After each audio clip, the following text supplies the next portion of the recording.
너희 중에 누가 다른 이와 더불어 다툼이 있는데 구태여 불의한 자들 앞에서 고발하고 성도 앞에서 하지 아니하느냐? 성도가 세상을 판단할 것을 너희가 알지 못하느냐? 세상도 너희에게 판단을 받겠거든 지극히 작은 일 판단하기를 감당하지 못하겠느냐? 우리가 천사를 판단할 것을 너희가 알지 못하느냐? 그러하거든 하물며 세상 일이랴. 그런즉 너희가 세상 사건이 있을 때에 교회에서 경히 여김을 믿는 자들을 세우느냐? 내가 너희를 부끄럽게 하려 하여 이 말을 하노니 너희 가운데 그 형제 간의 일을 판단할 만한 지혜 있는 자가 이같이 하나도 없느냐? 형제가 형제와 더불어 고발할 뿐더러 믿지 아니하는 자들 앞에서 하느냐? 너희가 피차 고발함으로 너희 가운데 이미 뚜렷한 허물이 있나니 차라리 불의를 당한 것이 낫지 아니하며 차라리 속는 것이 낫지 아니하냐? 너희는 불의를 행하고 속이는구나. 그는 너희 형제로다.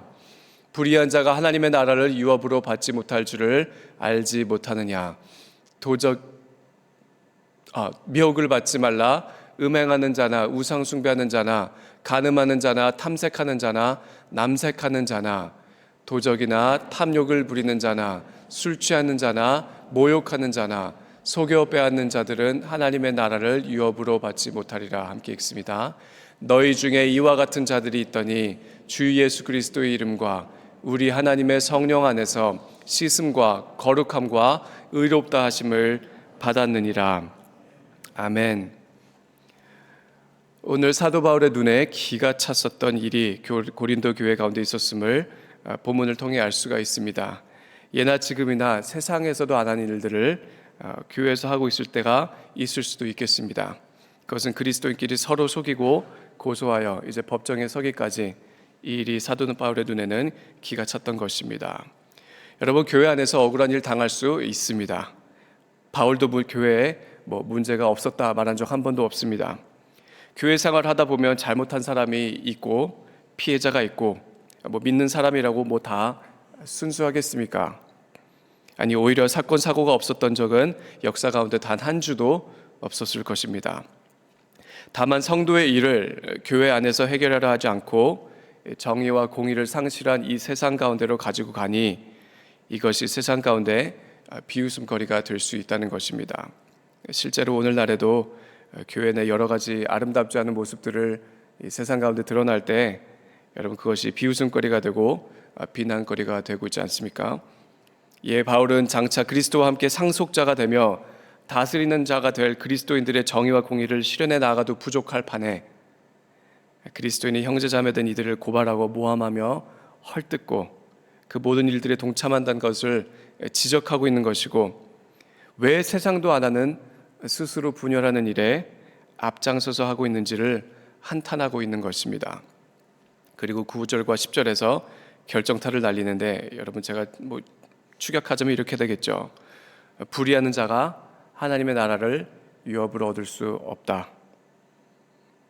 이러한 자들은 하나님의 나라를 유업으로 받지 못하리라. 세상에서도 욕먹는 일은 그리스도인들이 할 때 가장 기뻐하는 것은 마귀입니다. 그래서 왜 그런 일을 예수를 믿는다고 하는 사람들이 해야 한단 말입니까? 결국 오늘의 본문을 보면 여러분, 그리스도인에게 합당한 정체성이 있고 그리스도인에게 적합한 행실이 있다고 사도 바울은 증언하고 있습니다. 여러분, 사자의 행보가 다른 동물들과 다른 것처럼, 호랑이의 걸음걸이가 하루 강아지와 다른 것처럼 하나님의 나라에 속한 그리스도인에게 적합한 행동이 있고 옳지 않은 행실이 있다는 것을 저는 이 아침에 다시 한번 살펴봐야 하겠습니다. 여러분, 예수 그리스도를 믿고 따르는 그 사람들, 그래서 세상과 구별되어 살도록 부르심 받은 이들의 공동체를 교회라고 부릅니다. 예수님께서 교회에게 직접 주신 것을 저희가 크게 두 가지로 정리하는데, 하나는 대사명이죠. 가서 제자 삼으라. 그 다른 하나는 대계명이라고 부르기도 합니다. 하나님을 사랑하고 이웃을 사랑하는 것이죠. 예수님께서 주셨던 새 계명은 이 대계명과 한 물줄기를 타고 있습니다. 새 계명을 너희에게 주노니 서로 사랑하라. 내가 너희를 서로 사랑한 것 같이 너희도 서로 사랑하라. 너희가 서로 사랑하면 이로써 모든 사람이 너희가 내 제자인 줄을 알리라. 여러분, 세상에는 모든 사람, 무신론자일 수도 있고 무슬림, 불교 신자, 종교에 아무 관심 없는 세상 사람들도 참된 사랑이 있는 그 공동체를 통해 예수 그리스도를 알게 될 것이라는 그런 말씀이죠. 동시에 그렇지 못할 때에 교회는 그리스도의 이름을 욕되게 한다는 것을 가르쳐주고 계십니다. 그래서 사도 바울이 인용한 말씀, 로마서에 있는 말씀이 하나님의 이름이 너희 때문에 이방인 중에 모독을 받는도다.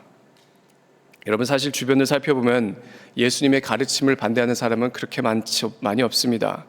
예수님 자체를 싫어하는 사람들도 만나보기가 어렵습니다.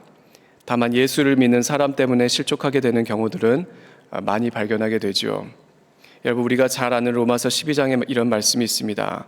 그러므로 형제들아, 내가 하나님의 모든 자비하심으로 너희를 권하노니 너희 몸을 하나님이 기뻐하시는 거룩한 산제물로 드리라. 이는 너희가 드릴 영적 예배니라. 일상을 살아가며 나의 인생을 통하여 하나님께 올려드리는 삶의 예배가 있다고 말하고 있습니다. 너희는 이 시대를 본받지 말고, 너희는 세상 사람들처럼 살지 말고, 오직 마음과 생각과 태도와 의지를 새롭게 함으로 변화를 받아 하나님의 선하시고 기뻐하시고 온전하신 뜻이 무엇인지 분별하도록 하라. 인생의 여러 상황들 가운데서 자신을 말씀의 거울에 비추라고 하시는 것이죠. 여러분, 같은 문맥 가운데서 읽을 수 있는 구절이 오늘 11절 말씀입니다. 읽겠습니다. 너희 중에 이와 같은 자들이 있더니, 예수 믿기 전에는 세상 사람들처럼 똑같이 사셨을 수도 있죠. 그러나 이제는 주 예수 그리스도의 이름과 우리 하나님의 성령 안에서 세 가지입니다. 씻음과 거룩함과 의롭다 하심을 받았느니라. 여러분, 이 아침에 잠시 점검하고자 하는 세 가지입니다. 첫 번째는 씻음입니다.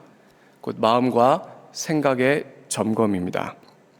여러분, 우리는 그리스도의 십자가의 보혈로 인해 하나님 앞에 죄사함을 얻게 된 사람들입니다. 1차적인 의미는 하나님께서 예수님의 그 십자가 희생을 통하여 우리의 죄를 용서하시고 이제는 완전히 잊으셔서 하나님과 사람의 관계가 온전히 회복되었음을 선언하시는 하나님의 은혜이죠. 나아가 이 죄사함은 우리 가운데 날마다 역사하는 하나님의 능력으로 나타나기도 합니다. 비록 뼛속까지 죄로 물든 사람이지만, 비록 태생부터 죄 가운데 태어난 사람이라지만, 우리를 정결케 하시는 그리스도의 보혈의 능력이 내주하시는 성령님을 통해 지금 이 순간에도 우리 내면 가운데 역사하고 있다고 하는 것입니다.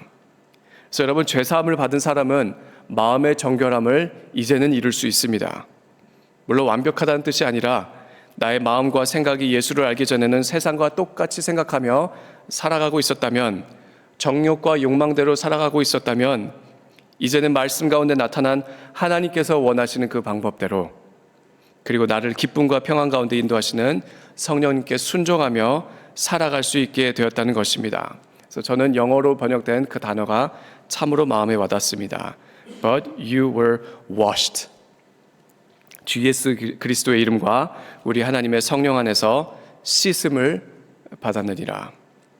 두 번째, 거룩함은 말과 행동의 점검이라고 할 수도 있겠습니다. 여러분, 마음과 생각이 달라질 때 사람에게 분명히 변화가 일어나지요. 우리는 세상과 다르게 살 수 있는 선택권이 주어졌음을 깨닫게 되는 것입니다. 그래서 우리 자신이 그럴 때도 있고 주변에서 그러한 사람들을 보게 될 때도 있죠. 저 사람은 왜 저렇게 살지? 어떻게 저렇게 살 수 있지? 왜 저렇게 살아야 하지? 여러분, 그 누구도 날마다 승리하며 살아간다는 것은 결코 아닙니다. 여러분, 거룩은 하루아침에 이룰 수 있는 것이라 그 누구도 말한 적이 없습니다. 그래서 하나님은 사람에게 일평생을 주셨죠. 성령께서 우리 안에 계시다고 경건한 생활이 자동적으로 이루어지는 것 또한 아닙니다. 거룩은 철저한 말과 행실의 점검을 통해 시작되는 것입니다. 여러분, 구약의 예배는 제사였습니다. 그리고 제사는 희생이었습니다. 그래서 너의 몸을 하나님이 기뻐하시는 거룩한 산 제물로 드리라는 것이 우리가 드리는 영적 예배가 되는 것이죠. 날마다의 씨름이고 선택의 싸움입니다. 말씀과 성령께서 우리의 마음과 생각을 다스리실 때 우리는 일상 가운데 이제 새로운 선택들을 할 수 있게 되는 것입니다. 세상 사람들이 비즈니스 하는 방법이 분명 있습니다. 관계하는 방법도 있습니다. 사회생활하는 방법, 여러 가지 살아가는 방법들이 있겠지만 나는 이 순간 하나님 앞에서 말씀대로 살아보겠습니다. 당장 되지 않더라도 발버둥 치겠습니다. 성령님, 나의 인생을 주님께 의탁합니다. 그래서 영어로 보면 You were sanctified.